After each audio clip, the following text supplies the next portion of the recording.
अब हम आप लोगों को आई होप ये क्वेश्चन भी समझ आ गया होगा, तो हम बढ़ जाते हैं अपने क्वेश्चन नंबर 4 की तरफ।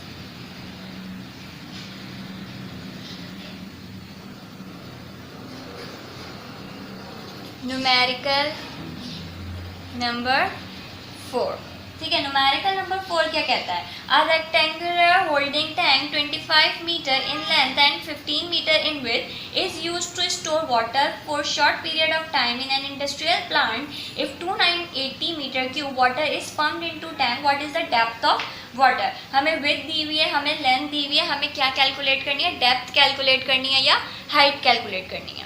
मेरे ख्याल से इसका डेटा वगैरह आप लोग खुद बना लीजिएगा, मैं इसको डायरेक्ट करवा देती हूँ। यहाँ पे क्वेश्चन में देखो हमें है ना लेंथ गिवन है, चलो बना लेते हैं डेटा, ठीक है। लेंथ गिवन है कितनी है? 25.0 मीटर। हमें दी हुई है विड्थ हमें कितनी दी हुई है? 15.0 मीटर। साथ में हमें वॉल्यूम बता दिया गया है 2980 मीटर क्यूब। हमें निकालना क्या है? हमें कैलकुलेट करनी है डेप्थ का हूँ या हाइट का हूँ, बात एक ही है। सिंपल हमने यहाँ लगाया वॉल्यूम का फॉर्मूला जो बराबर होता है length multiply by breath multiply by height के। डेप्थ का मतलब है हाइट, वॉल्यूम हमें कितना, ये दोनों चीज़ें इससे मल्टीप्लाई हो रही है, इक्वल्स टू की दूसरी तरफ जाके divide, length multiply by breadth is equals to height. Volume हमारे पास कितना है? 2980। लेंथ को ब्रेथ से मल्टीप्लाई करो, 25 multiply by 15 is equals to H. तो हमारे पास एच कितना आ जाएगा, यहाँ देख लेते हैं। 2980 डिवाइडेड बाय 25 मल्टीप्लाई बाय 15 हमारे पास आ गया 7.94। तो 7.94 क्योंकि 4 के बाद 6 है तो इसको हम राउंड ऑफ करके भी लिख सकते हैं 7.95 मीटर, ठीक है। आई होप ये न्यूमेरिकल भी आपको समझ आ गया होगा। इसमें कुछ भी नहीं था, बहुत सिंपल सा न्यूमेरिकल था, सिर्फ और सिर्फ वैल्यूज पुट करके हमें आंसर निकालना था, ठीक है। अब हम अपने क्वेश्चन नंबर 5 की तरफ चलते हैं, ठीक है। न्यूमेरिकल नंबर 5 हमारे पास है, ठीक है। न्यूमेरिकल नंबर 5 है, find the volume of rectangular underground water tank has storage facility of 1.9 metre by 1.2 metre by 0.8 metre. It's also a quite simple question. इसमें हमें क्या दिया हुआ है? इसमें हमें लेंथ भी दी हुई है, ब्रेथ भी दी हुई है, हाइट भी दी हुई है, बाय करके लिखा हुआ है 1.9 मीटर, ठीक है। और हमें दे रहा है 1.2 मीटर और हमें दे रहा है 0.8 मीटर। देखो इसमें घबराने की ज़रूरत नहीं है कि 1.9 हमें लेंथ दी हुई है, ब्रेथ दी हुई है, क्योंकि इसमें कुछ नहीं लिखा हुआ।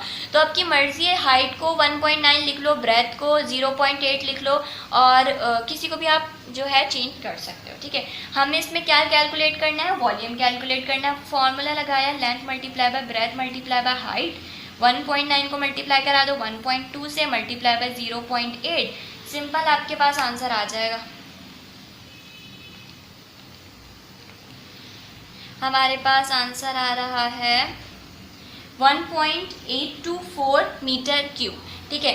1.824 मीटर क्यूब, बिल्कुल बच्चों वाला क्वेश्चन था। यहाँ तक किसी को कोई मसला हो तो इस क्वेश्चन में पूछ सकते हैं। सिर्फ और सिर्फ आप लोगों को ये फॉर्मूला याद रखना है, ठीक है।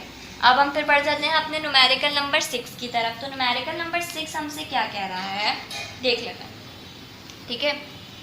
न्यूमेरिकल नंबर 6 हमसे क्या कह रहा है, ठीक है। आपकी स्क्रीन पे शो हो रहा है, आप लोग भी रीड करें, मैं भी रीड कर रही हूँ। Two student try following equation in which x refers to distance travel, y speed, the acceleration t and the time and the subscript means the quantity at time x is equals to। अच्छा, हमें इसमें दो equations given है, ठीक है।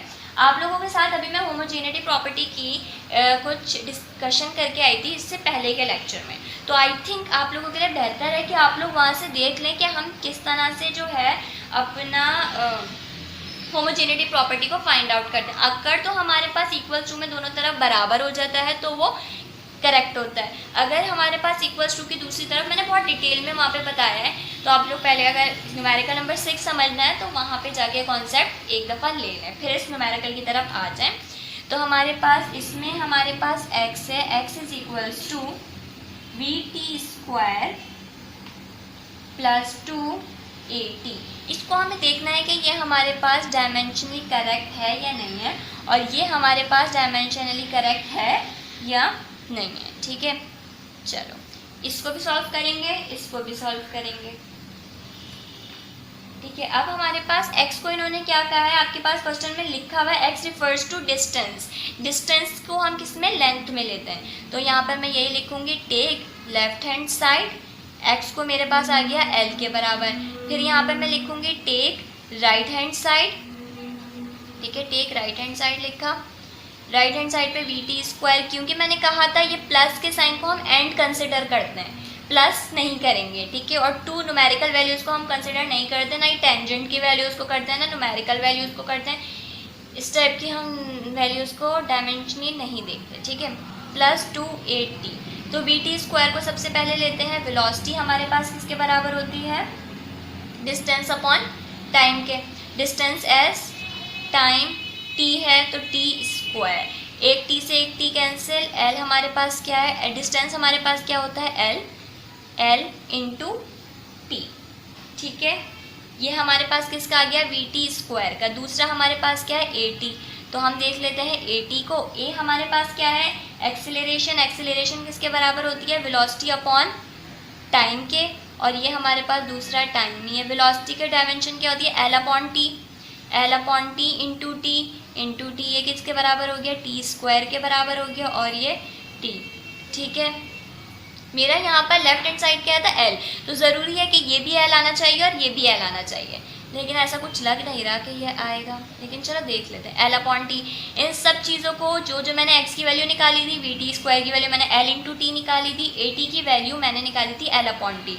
ये L upon T आ रही है, ये एल इंटू टी आ रही है, ये एल आ रही है, ये सारी वैल्यूज़ क्या हैं, इक्वल नहीं है। ठीक है, तो ये हमारे पास क्या हो गया, इनकरेक्ट। कैसे इनकरेक्ट हो गया, ये हमारे पास एल निकल के आया, वी टी स्क्वायर को सॉल्व किया तो वो हमारे पास आया एल इंटू टी के। ठीक है, प्लस 2 को हम लिखते नहीं है, इसलिए ए टी स्क्वायर को हमारे किसके बराबर आ गया था, ए टी स्क्वायर था या ए टी था, ए टी था सॉरी। ठीक है, ये किसके बराबर आ गया था, एल अपॉन टी के, तो ये हमारे पास क्या हो गया, इनकरेक्ट। ठीक है, ये हमारे पास क्या है, इनकरेक्ट है, क्योंकि सारी वैल्यूज़ इक्वल्स टू के इस तरफ नहीं है, यहाँ पर एल आ रहा है तो यहाँ पर भी एल एल आना चाहिए, तभी ये हमारे पास इक्वल होती। इस वाले को हम देख लेते हैं कि ये हमारे पास इक्वल है या नहीं है। Simple, take left hand side X, क्योंकि हमारे पास डिस्टेंस के बराबर है तो इसकी L, take right hand side, right hand side पे हमारे पास क्या क्या है, V naught T plus A T square. ठीक है,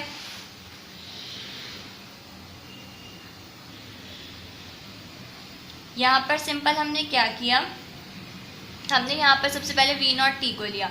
वेलोसिटी हमारे पास होती है एल अपॉन टी, यहाँ पर करवाया, बहुत डिटेल में बताया, पहले बहुत डिटेल में बता चुकी हूँ, तो मैं इसको दोबारा यहाँ पर सॉल्व नहीं कर रही। एल अपॉन टी इंटू ये हमारे पास कितना है, टी, ये रहा टी, टी से T cancel, V naught T हमारे पास किसके बराबर आ गया, एल के बराबर आ गया, बचा A T square, A T square. Acceleration velocity upon time, velocity की डायमेंशन होती है एल अपॉन टी, ऑलरेडी हमारे पास acceleration equals to V upon T. ठीक है, एल अपॉन टी हमारे पास आ गई वेलोसिटी की डायमेंशन, पहले से प्रेजेंट था टी इंटू टी स्क्वायर, ये वाला टी स्क्वायर है। ठीक है, इन दोनों को आपस में मल्टीप्लाई करोगे आपके पास आ जाएगा T square, T square, T square से टी स्क्वायर कैंसिल, हमारे पास ए टी स्क्वायर किसके बराबर आ गया, ओनली एल के बराबर आ गया। अब मैं सारी चीज़ें एक दफ़ा नीचे लिख रही हूँ।